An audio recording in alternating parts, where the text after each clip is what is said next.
This program is presented by the Associated General Contractors of America.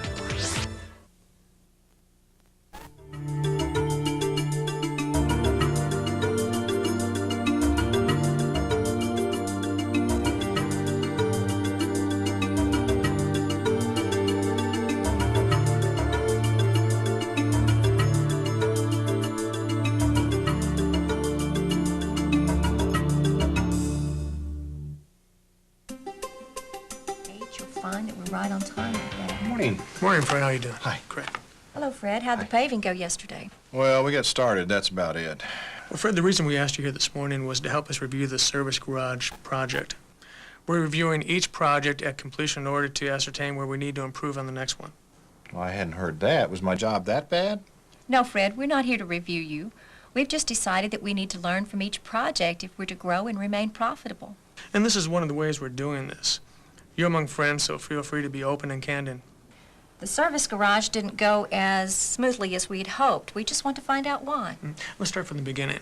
Why did it take so long to get started? According to my records, it took 6 weeks when it should have taken 3. About 3 weeks? I hadn't heard that. We got set up, we put it in the wrong place to begin with. How come? Well, after we got set up, the owner of the property came out and told us to get off. Oh, yes, I remember that now. We didn't check that out first. What about the excavation? Wasn't that behind schedule, too? Well, yes, we hit groundwater about 6 feet down, and we had to stop to set up the dewatering system. Didn't you check for groundwater? We didn't have time. We were busy relocating the office. That's just about how the whole project went, problem after problem. Every time we took a step forward, we got tripped up. It blew a lot of time and our budget. So there were problems in the planning. That seems about right. In construction, you deal with a lot of variables. The work needs to be the highest quality possible for the lowest cost. And the job needs to be completed on time, with safety a priority. Coordinating all this and making sure things go smoothly isn't easy. You need a systematic strategy to meet these objectives. That strategy is pre-planning. Bob Bowen is an expert in pre-planning.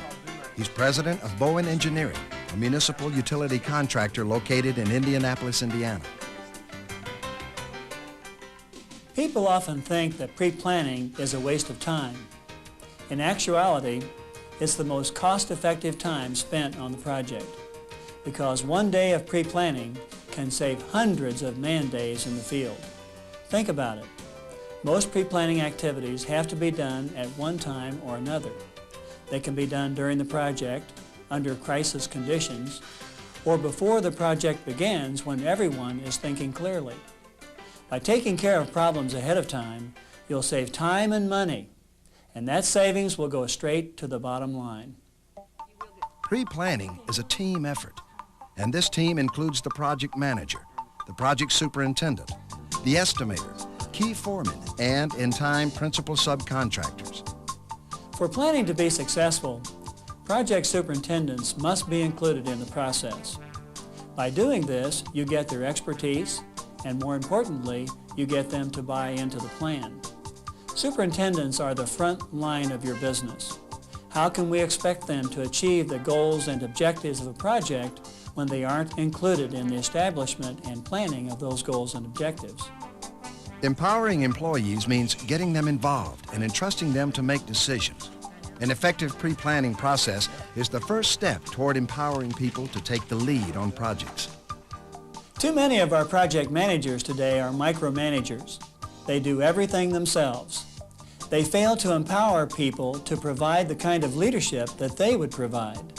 This empowerment is critical to success of any project, and pre-planning is the first step towards achieving that goal. Pre-planning is a comprehensive step-by-step process. The first step is to assign key personnel. It's important to choose carefully. The overall strength of the team depends on the leadership abilities of the individual members, especially if you intend to empower these individuals.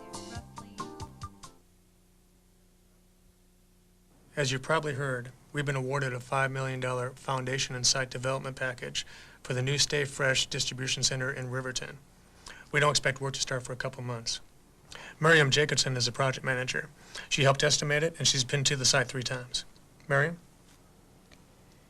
The site has 70,000 yards of cut and fill, 2 small bridges, roads and streets, as well as grade beams and slab on grade for 3 buildings. There's roughly 10,000 yards of concrete. It's a fast-track project with a good construction manager. The owner's particularly concerned about the quality of the floors. Are we doing them? We haven't decided yet. We may sub them out. We are also responsible for the complete building of 2 guardhouses and a small receiving warehouse. Sounds like a good project. Would you like to run it? Oh, I don't know. That service garage was over $1 million, and it just about gave me an ulcer. I know it's a big job. Well, quite honestly, Jim Graham is more experienced in this area, but we can't take him off the airport job. Miriam and I both feel you'll do a good job, and we'll give you the help you need.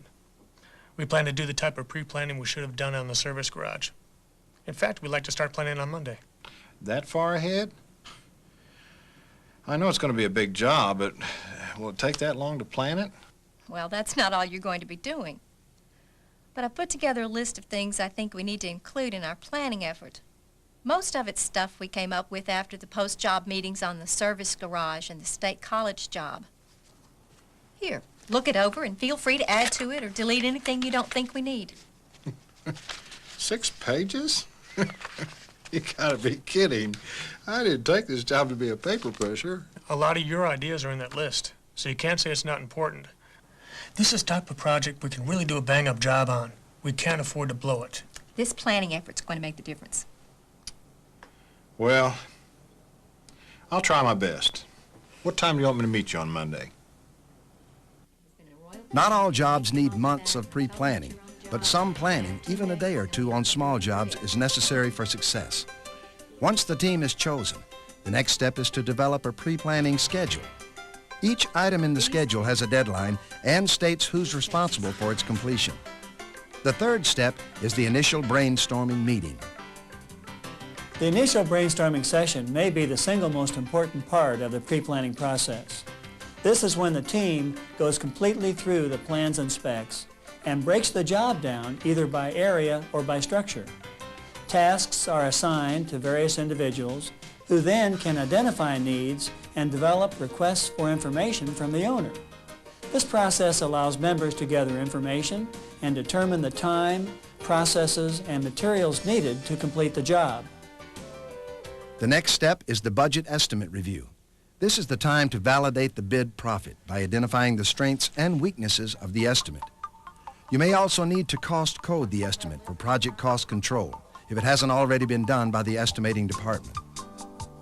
The budget and estimate review is a real advantage in the course of running a project. It's essential to include the superintendents in this process. I want my superintendent to know everything about a project that I know. We not only share our budget and estimate information with our superintendents, we expect them to validate our labor and equipment estimates so we have some assurance that our estimates are right. If the superintendent identifies a mistake in the estimate, it's to our advantage to know that as soon as we possibly can. On one of our projects, we had to erect a steel dome. Our superintendent thought we had underbid the job by $20,000. By serious pre-planning of the erection process, we not only saved the $20,000, but actually beat the budget by an additional $20,000. The next steps in pre-planning are to procure critical materials, visit the job site, and review the project equipment and manpower requirements. These will then put the pre-planning team in a better position for Step 8, production budgeting.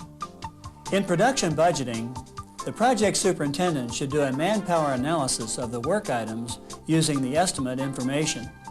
By doing this, the project superintendent sets up achievable, workable goals for his construction crews as he goes through the project. Our most successful project superintendents know exactly where their costs are and what their productivity must be. Each step of the pre-planning process brings information that is useful in creating a first draft of the project schedule.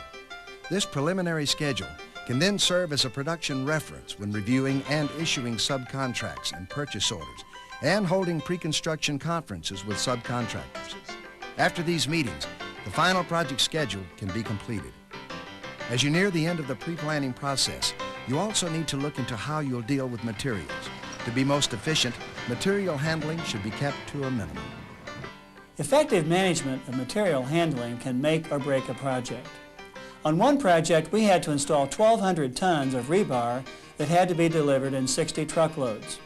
We scheduled just-in-time delivery and had the rebar delivered as it was needed. The rebar never saw a laydown area. It was delivered right to where it was going to be installed. We had a very successful project, and I believe that this was a critical decision.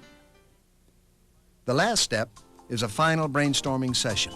At this meeting, the team should go over the job setup checklist and job file organization. Most contractors don't spend any time on their job file organization. All of our projects have the same basic organization of their job files. Anyone who works on one of our projects knows exactly where to go for information. And don't overlook project closeout in your pre-planning activities. Starting project closeout early in the pre-planning process helps keep your project on track and ensures that all details will be covered. Pre-planning is an important building block of effective management. Taking the time to plan by including the 14 steps will help ensure that the work will be high quality, cost-effective, timely, and safe. When I was first introduced to the pre-planning process, it was an absolute revelation. I think our company has prospered because we've learned to be effective pre-planners. Remember, successful projects don't happen by accident. They are well planned. You'll see that the efforts expended on pre-planning go straight to the bottom line. It's good to see you all together for this brainstorming session. Charts and diagrams on the wall indicate you've been very busy. Now, before we start, I'd like to ask a few questions. None of our jobs have had this much planning effort. You spent 3 weeks and I estimate $10,000 in wages, expenses, and the like. Do you think it's been worth it? I think so. Take our site visit. There were these old barns and things. Well, we found this guy who wanted all that junk and would haul it off for free. We saved $5,000. If we'd waited till the trailers were down there, we would have had to haul it off ourselves and been behind from the start. Jerry, what's your reaction? Well, Rick, I thought it was a bunch of bull at first, but I'm convinced that every item we can kill off now just saves us from having to put out another fire once we've broken ground. Fred and I went to this seminar on CPM. We think we can use it on this job and have something really to be proud of when we're done. We really know what we're getting into this time. There'll be no new surprises in this job. No surprises? Well, that's the best news I've heard all week. Pre-planning must be worth the effort. Well, let's see what you got.